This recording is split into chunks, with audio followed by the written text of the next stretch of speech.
Mo. We needed to name what we hadn't found words for.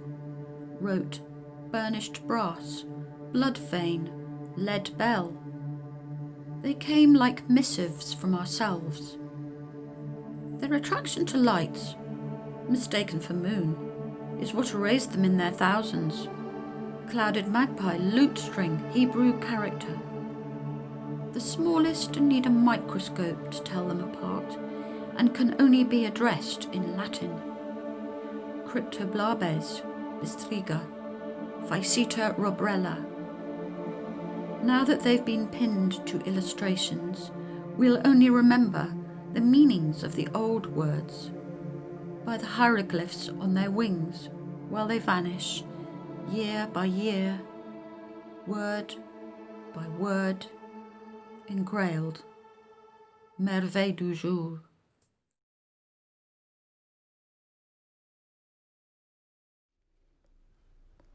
Jamaica's sunsets. Make me believe the world might end peacefully. Everyone gets along with everyone. Even the parties for the dead are sexy. This wasp buzzing round the rim of my glass is sexy. The mouse drowning in my glass was brethrens with a headless lizard on the wall. I thought I was doing good for an English boy, so who told this moth to come and attack me, I don't know. Maybe it recognized the foreign and knew I'd scare easily. Maybe it saw the dots on the dominoes and thought it was one of them. Hook your hands at the thumbs and fan your palms. That is how big it was. Poking around the light bulb as if its brethren fell in there. Moth so big, the vultures circling think it's one of them. Moth so big, the Christians think Jesus has come.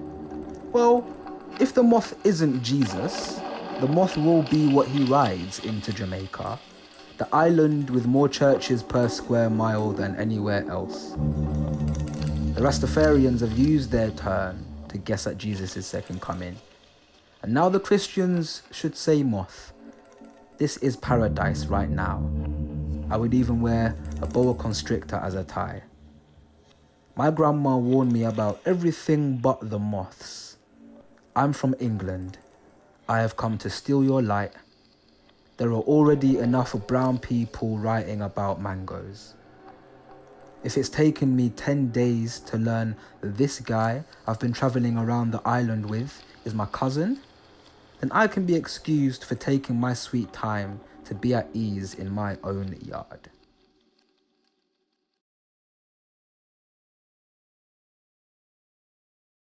The Case of the Moth. This has an epigraph from Aboriginal Myths, Legends and Fables.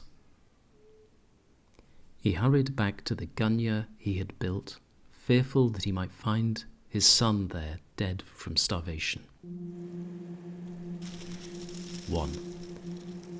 Inside the sound of leaves I find a shelter for the story of a father who builds a gunya to protect his starving son in an Aboriginal story. What happens when the story leaves the child to follow the father's hunt? Does light stare into the child through the roof of twigs, as through the weave of love's dark shelter, transitory, built anywhere, from a father's kiss, the touches that shape a body and make of its strangeness a moving home? When we return, too late, the boy has disappeared into the day. The father looks for him in the everywhere of panic that is a moth caddis, and finds a soft white grub that must be his unsayable grief in the shape of hope in a tiny shelter waiting to emerge into the night, a survivor of famine, disease, printing, and moving now between the flowing leaves. 2. Bare-skinned lord, she-king, fat biplane fuselage, covered in white brie mould, struggling with a press-up. Your fur is so worn from knocking and knocking at lights and windows, no one can identify who you are, but only guess at your ghost markings, faint islands coalescing from ash and wishful thinking, likenesses like debris caught in a tree. 3.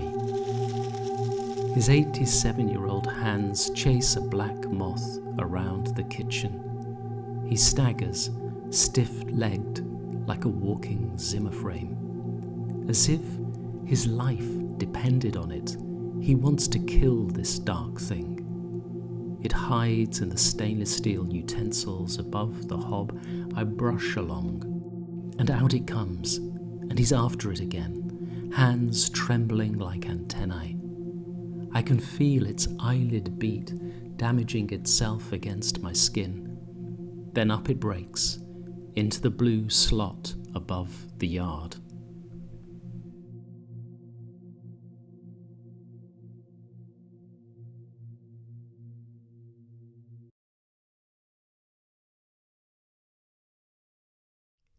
Light emerald. When I was a moth, I shimmered, decked out with tan and brown sash. A caught stripe to separate the peppermint kitchen near my head from the fading sage leaf near my abdomen. I'm still and glazed, a soft ice, etched fuzzy in a glass paperweight, all gauze and mood lighting. Dark internal coils, segmented and overlapping. A paper gluing of one part to the next, layer upon layer, form me, a tiny totem. I'm poised and wary, waiting and watching. But when I'm free, it's wet and too emerald. Blinding and nudged, I'm hesitant and check the new ground before taking a feather lurch and leaving.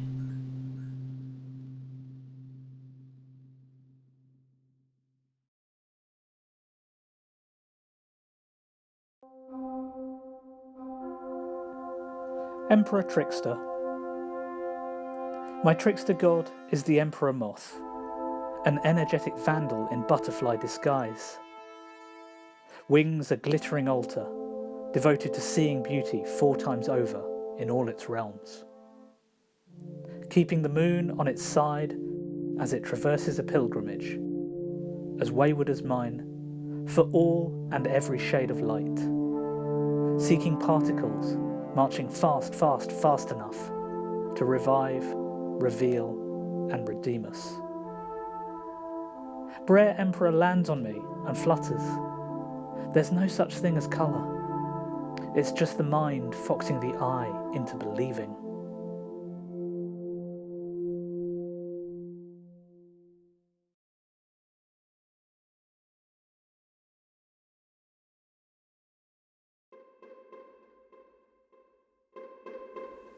When I was a moth, I was all wanting. I pulled my wings flat across my body so you could see them, how they glimmered golden blackness, powdery with desire, microscopic, like ash or dust. You could brush it off with a fingertip or your breath. My heartbeat rhythm rattled against the glass. I was trapped beneath your eyes on my wings, the gentleness. As you lifted the lid, moved the egg boxes, my thorax exposed, 6 legs splayed. I sat on the skin of your hand, and you liked that. You liked it when I flew away too. You washed my gold dust from your fingers, palms turned upwards, switched yourself off. You put the glass in a closed drawer. The powder of my desire clung there, a secret thing you could take out from time to time and look at.